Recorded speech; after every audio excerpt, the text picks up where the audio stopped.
What's up, people's bias here and elsewhere? This is Undefeatable Twilight. Happy New Year! I know I kind of already made a video yesterday, but still. First Storytime video of the new year, yay! And we get to read one of my favourites. So long, thanks for all the fish.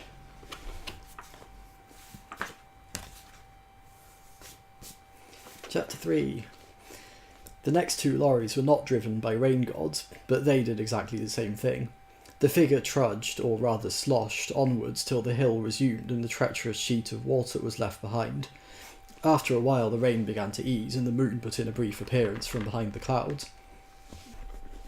A Renault drove by, and its driver made frantic and complex signals to the trudging figure to indicate that normally he would have been delighted to give the figure a lift, only he couldn't this time because he wasn't going in the direction that the figure wanted to go, whatever direction that might be, and he was sure the figure would understand. He concluded the signalling with a cheery thumbs up sign, as if to say that he hoped the figure felt really fine about being cold and almost terminally wet, and he would catch him next time around.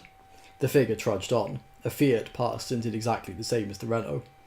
A Maxi passed on the other side of the road and flashed its lights at the slowly plodding figure, though whether this was meant to convey a hello, or a sorry we're going the other way, or a hey look there's someone in the rain, what a jerk, was entirely unclear.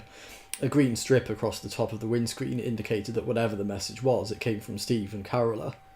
The storm had now definitely abated, and what thunder there was now rumbled over more distant hills, like a man saying, and another thing, 20 minutes after admitting he's lost the argument.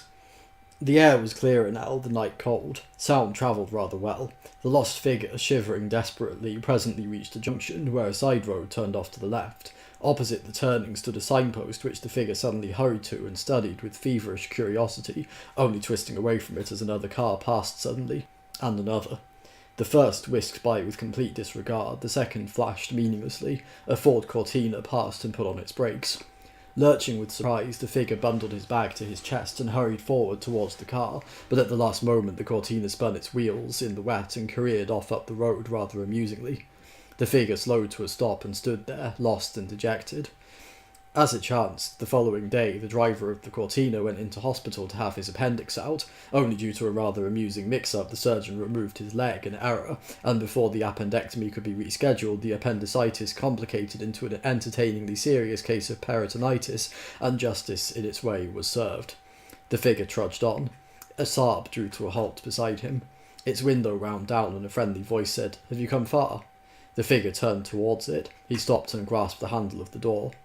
The figure, the car, and its door handle were all on a planet called the Earth, a world whose entire entry in The Hitchhiker's Guide to the Galaxy comprised the two words, mostly harmless. The man who wrote this entry was called Ford Prefect, and he was at this precise moment on a far from harmless world, sitting in a far from harmless bar, recklessly causing trouble. There we go, another short chapter, but what can I do?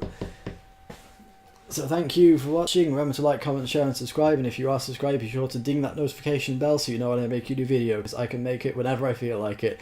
Thanks to my patron Angel. If you want me to read one of your stories, consider supporting me on Patreon. And if you like to read stories, you should check out Angel's Amazon pages because he writes awesome books and you should totally buy some. So I'll put links to those in the description.